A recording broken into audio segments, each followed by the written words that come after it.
The ecology of the site is very strong. You have the forest, we call it the forest anyway, of Golden Bridge Cemetery to the south, and then you have the forest of the Kamek River to the north. And the site kind of acts as something that connects the ecology of these two places. And we really want to extend and expand on that those existing ecologies and create a strong bridge between them.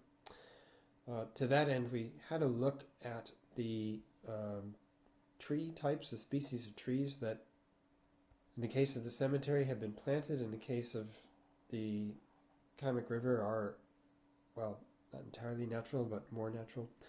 And also the fact that the community clearly recognizes the value of the trees to their place and their sense of place and identity.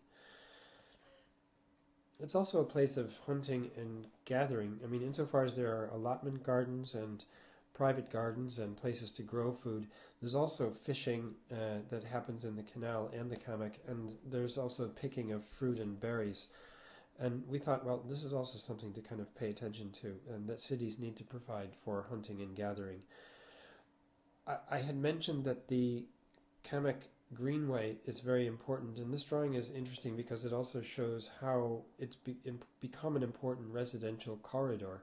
And though at the moment green and water flow through it, it's virtually impossible to walk all the way along it. And this, I think, aspiration to make a connected greenway out of or along the Kamek is really quite important and significant and should happen in concert with the development.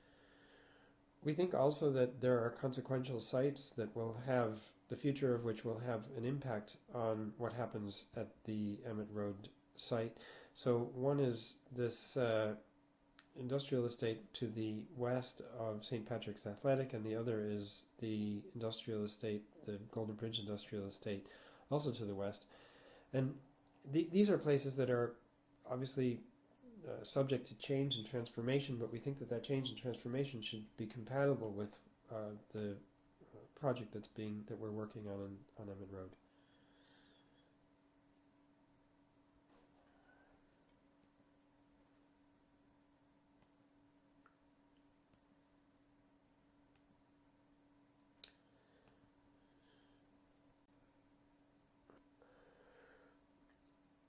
Looking at east-west connectivity, we think it's definitely an issue that the project needs to help solve. And you can see in this drawing, to the east you have basically Bulfin, and to the west you have Inchicore.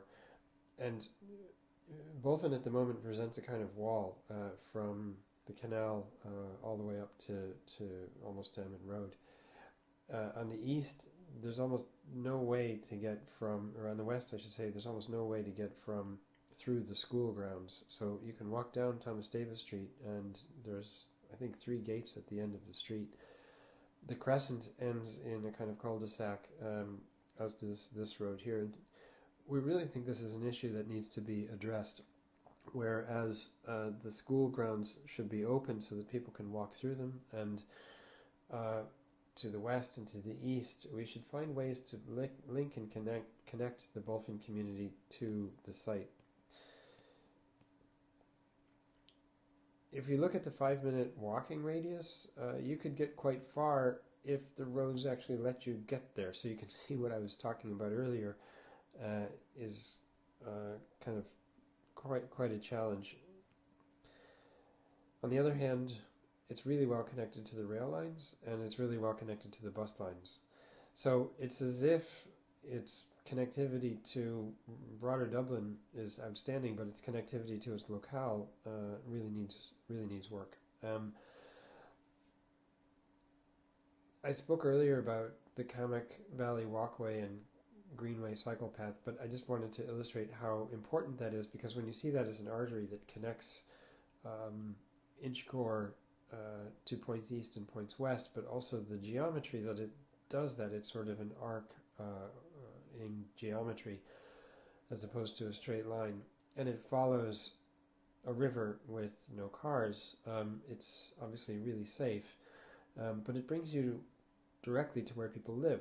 And we think that this is important. It also brings you directly to green spaces. It brings you directly to some of the big civic institutions that are located along Inchicore.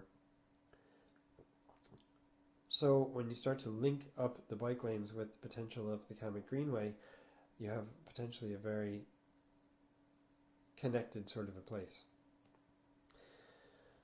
With respect to bike parking, we've looked a lot at how we can make the project as easy as possible for people to use bikes. And I guess what that means is that they be as easy as the way that people walk these days or the way that people use their private cars these days. And this means accommodating a variety of different bicycle types, but also doing it indoors in places that are dry, places that are inviting, and places that are safe. We've looked at a bunch of precedents. Obviously, some of them come from places like Vienna, where the bike parking is right on the facade or right immediately as you come in and visible from the street.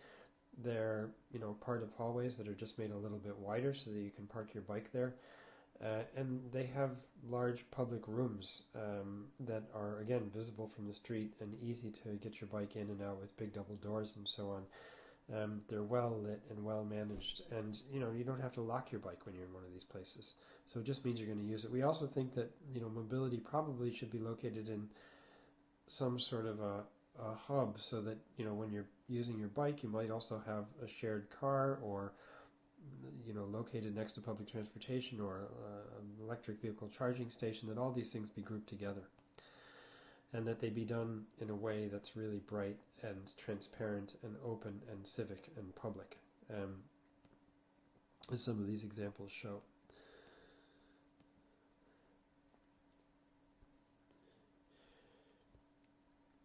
We think play spaces are incredibly important, and we've looked at play space more as a feature of public space that isn't really just designed for one age group, but is something that everybody can engage in. And we think that play spaces could become the kind of catalyst for how public space is in fact designed in the project within Inchicore, simply because play spaces aren't something that are particularly well provided for in Inchicore, but also that as play is not something that's just for children, the landscape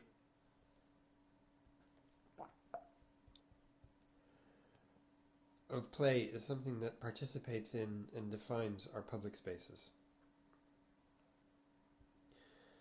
And this can often be something very subtle and not cut off from the rest of the city, but part of the city.